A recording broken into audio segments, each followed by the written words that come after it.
Shalom. My name is Abraham bin Adam of Adaf Nikurim Med, as well as Kol Hezed Torah, and this is a basic Karaite Judaism course. This course has been designed to help teach the basic Karaite Judaism and help dispel many of the rumors about Karaite Judaism. When we start thinking about Karaite Judaism, there are a couple of things that come to mind. One is that we're non-rabbinic, non-Talmudic. Another one is that we're scripturalists, or independent Jews, or biblical Jews. I'm going to speak about each of these topics briefly. That is kind of the meat and potatoes of this discussion. But I will begin by saying a comment say, with the help of God, may we do and succeed. We have to give thanks to the Creator for allowing us to study these topics, as well as His Torah. May Lord our God bless us in all that we do. Alright, the first thing we're going to talk about is that Karaites are non-rabbinic, non-Talmudic. It's true that Karaites do not have the same religious structure or rabbinical or Talmudic Jews have. Our leadership is different and has a very different role in the lives of our community members. A common thought or misconception is that Karaites have no authority and each person is his or her own leader. I'll begin by saying, let's look at Karaite Jewish history. In the communities from Lithuania to Shulchale to Simferopol to Baghdad to Cairo and to Jerusalem, the Karaite communities have had hakamim who represented the community and helped to deal with the community issues. Unlike rabbinic Judaism, Karaite hakams are more of a guide than jurors. The role of a hakam is to point you in the right direction so that you can make your own judgment call based on scriptural analysis. When it comes to more daily issues such as marriage, divorce, birth, conversion, which we're going to discuss a little bit more further, we find not only historically but also in our time that is part of the daily roles of the Karaite hakamim. The hakam or wise man, a person studied in Karaite Judaism and in many cases rabbinic Judaism, all the same. The hakam's role sometimes acts as a judge of certain issues dealing with the community and maybe a member of various community committees. When we look at how Karaite halakha in practice has developed, we see that each community has a certain familiarity with the environment in which they live. In Eastern Europe, the Karaite community had a very uphill battle living in a Christian country and the rule of acknowledging rabbinic Judaism as the only form of Judaism. This is very prevalent in places, outside of like the Crimea and like Lithuania, Poland, and these other countries. And it was prevalent because when they think of Judaism, they thought of one group. In Russia, with time, the Karaites were able to get petitions from the court to be viewed as a different group from rabbinical Jews. In the Middle East, where Islam ruled for centuries, the attitude toward Karaites at times was much different, as the Karaite practice of sighting the actual moon and prostration during prayer helped to create and maintain bonds with the Muslim authorities. When we look at the Talmud and other writings, we find that Karaites have taken a varied approach to halakha and halakhic interpretation. The Karaite view on post-biblical rules is that anything not expressly written in the Torah as commandment is not binding. When we look at, let's say, certain rabbinical practices such as eating the preparation of cholent, it is said that a person who does not eat of it is suspected of being a Karaite or a non-believer, and this is Rema 257.8. So, why in essence this one meal a high indicator that was developed to divide us? Let's take this argument a little further. You look at Exodus 35:1-4. It says you should not kill the fire on the Sabbath day. In Exodus 16:22-24, it says, and it came to pass in 6 that they gathered twice as much bread, 2 almonds for each one, and ends with saying, and they laid it up until morning as Moshe bade, and it did not rot, neither was there worm therein. Now let's go a little bit further into this kindling flame argument from the rabbinical side. We find that the institution of lighting Shabbat candles as well as showing were enacted as anti-Karaite practices. And I quote, We continue to perform an anti-Karaite ritual on Shabbat and all festivals. We light candles, noting with a prayer that God commanded us to light these candles. Candle lighting on Shabbat and the festivals is not found in the Torah. In fact, as noted by the Karaites, the Torah prohibits lighting fires on Sabbath. By lighting the candles and declaring them to be God commanded, we are countering the Karaite position. This is a quote from Rabbi David Lippman. And I'll further go on. It was another quote. It was to demonstrate opposition to the Karaites that the killing of lights on the eve of Shabbat gradually became obligatory. To this end, the Geonim instituted the recital of a blessing over them. And it says, Si Osar Hagonim Tractate Shabbat 27f. And this quote was from Rabbi Nahum Sarna. Simply put, Karaites have a good reason to interpret Scripture. As a side note, many of the practices still done today by rabbinical Jews have more of a traditional outlook than a religious skepticism. We're therefore entreated to evaluate all practices against the written Torah. And the reason that I say this is that some of the older mentality from a historical standpoint, things were done out of skepticism. Things were done that our current rabbis and leaders may not agree with. That's why, you look at each item, each thing, case by case, each rabbinical ruling, each thing. Because even looking at the Talmud, you see a lot of different viewpoints that don't agree. And sometimes the most popular person's view is what weighed out, not necessarily the correct one. So we view every bit of any bit of Talmudic type study or any rabbinical law, we give it all the same scrutiny as any other writing. The second thing is Karaites being scripturalists. I also believe that Karaites are 100% scriptural Jews.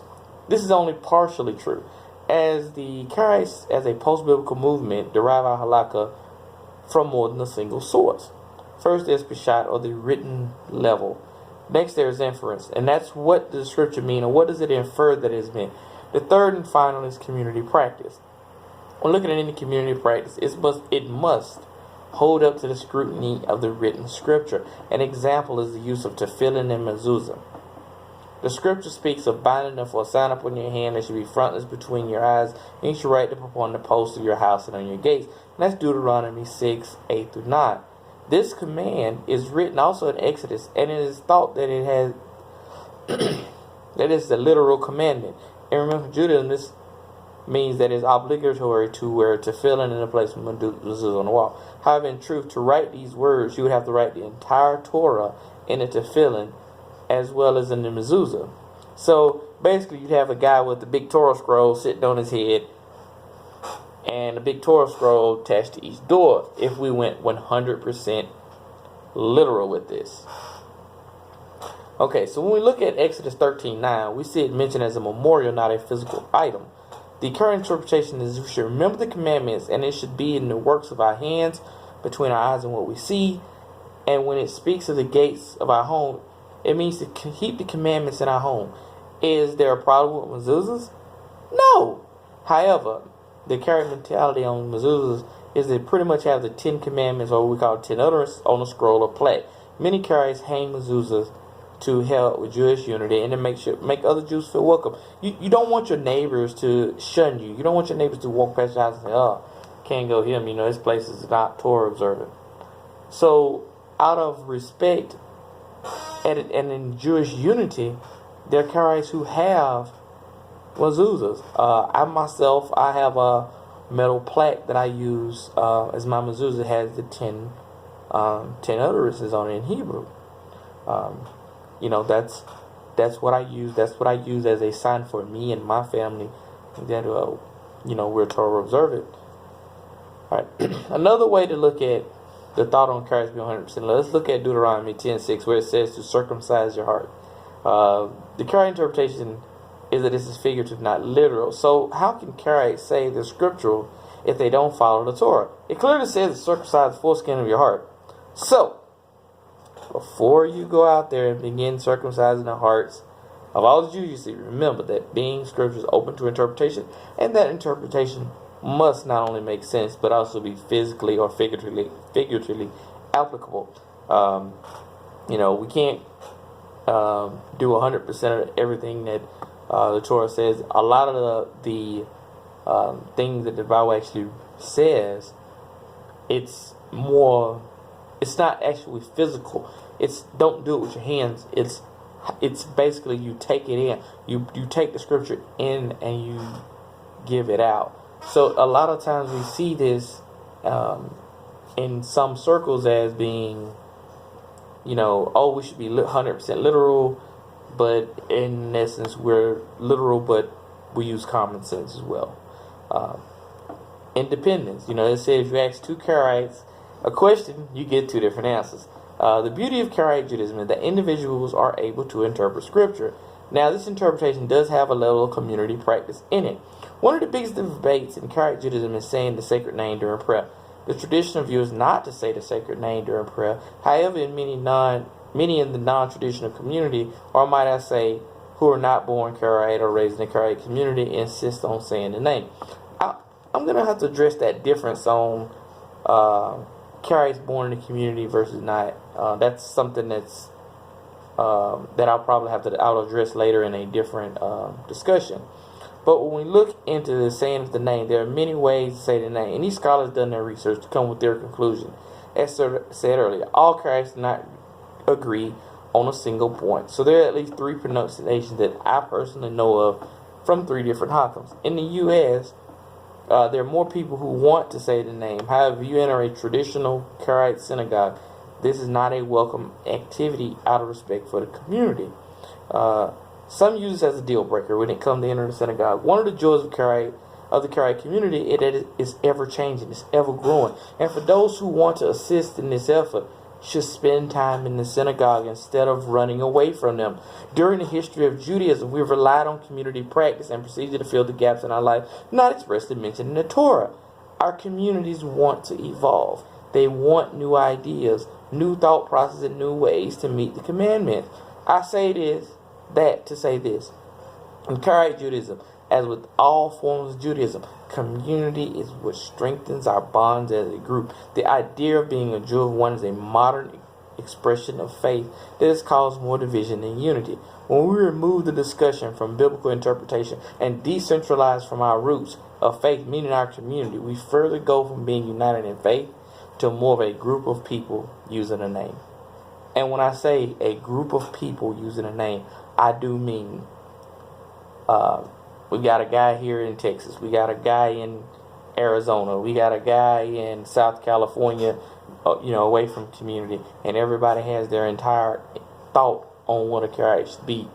However, to help bring unity, as in the past, Karaites, though having individual differences of interpretation of this scripture or interpretation of that scripture, we came together and on as a united front in our community prayer and our community practice in the preservation of our traditions. So that preservation of tradition, in essence, it can be strengthened by people showing up, by people coming with ideas. And just because your idea doesn't sway everybody today, it doesn't mean that idea within itself is not a good idea. I will say that to say this. I'm going to talk about Karaite conversion here in a moment. And I'll give you a foreknote. Karaites did not have a recorded conversion for over 500 years, other than people marrying into the community. Understand that conversion came because a group of Hakamim, a group of Karaites, a group of biblical Jews came together and continued the fight of petitioning for people to be able to say they're Karaites. Understand, to become a Karaite, to become anything, and to make change, and to make things that you feel would help, the ideas have to be put on the table. And that's something that in Karaite Judaism we are seeing, that we're needing people to put the ideas out there. And so that's, my spiel on individual interpretation. Now I'm going to speak briefly about Karaites and views on conversion. The argument I see used very much is the example of Ruth. Now, let's look at not only specific passages, but the entire book of Ruth, which is 4 chapters. We see that Ruth was married to Naomi's son. So she was married into a Hebrew family, and upon the death of her husband, chose to stay with Naomi. In this instance, she would have been accepted by Naomi's family, Naomi and her family, i.e., her people, already. So to use the situation to define a conversion from another religion is not the same thing, as Ruth would have been familiar with the Israelite people, having lived with her marital family. Someone new to the faith did not live that life. So let's continue to dig into this. When Naomi tried to send Ruth away, she insisted on staying part of the Israelite people, stating the famous lines, "For where you go, I will go. For wherever you lodge, I will lodge. Your people shall be my people, and your God, my God. Where you die, I will die, and there I will be buried." This is an all-important statement, but does this equate that each individual has the power to, quote-unquote, self-convert? No. As previously stated, Ruth was married to an Ephrathite, or what some people say is an Ephraimite. Upon the death of her husband, she stayed in a situation where she could have went back to her previous life. And looking at Ruth 2:11, we see Boaz, having already heard of Ruth, was impressed that she had left her parents' house and the land of her birth to go with Naomi. This is an indicator that she had been accepted by the community. And not only was she accepted, she was thought highly of for her loyalty. The question is now, how does a person truly convert to Karaite Judaism? Well, there's a lot of ways to unofficially convert. One is to accept the Torah, start reading. Learn the Torah. Learn what you're supposed to do. Learn what you're not supposed to do. But to become, that makes you a scripturalist. To become a Karaite, you need to meet other Karaites and start learning about Karaite praise. In the modern technology, sometimes that can be a little bit tricky, because a lot of the people online, some of them are Karaites, some aren't. We have a lot of people who pose they're Karaites, people who want to be members of the community but hadn't gotten it yet. So there's a lot to becoming a Karaite than just poof, hey, I woke up today, I accept Karaite Judaism. You still need to learn, no matter if you know the Torah inside and out. You still need to learn what a Karaite is, because Karaism is more than just scripturalism. It's not every single person who says, I picked up the Torah yesterday. It doesn't mean that every single human being that said, I want to be a Torah, is a Karaite. There's another group that lives on Mount Gerizim. They're called Samaritans. If you look at their practice, they're pretty much scriptural. So when you look at that, there's a difference. Karaites have history. Samaritans have their history. They have different thought processes. So to clump every thought process and call all Karaites, that's not fair to the Karaite communities that have existed for hundreds, if not 1,000 years plus. It's kind of like saying, hey, I'm going to be an Atlanta Hawk tomorrow because I want to be. That's not how Judaism works in any form. So learning about the community, learning with the community, and being accepted by the community, those are main three ways. And I'll say this, that being accepted in a Karaite community does not mean being accepted into a synagogue.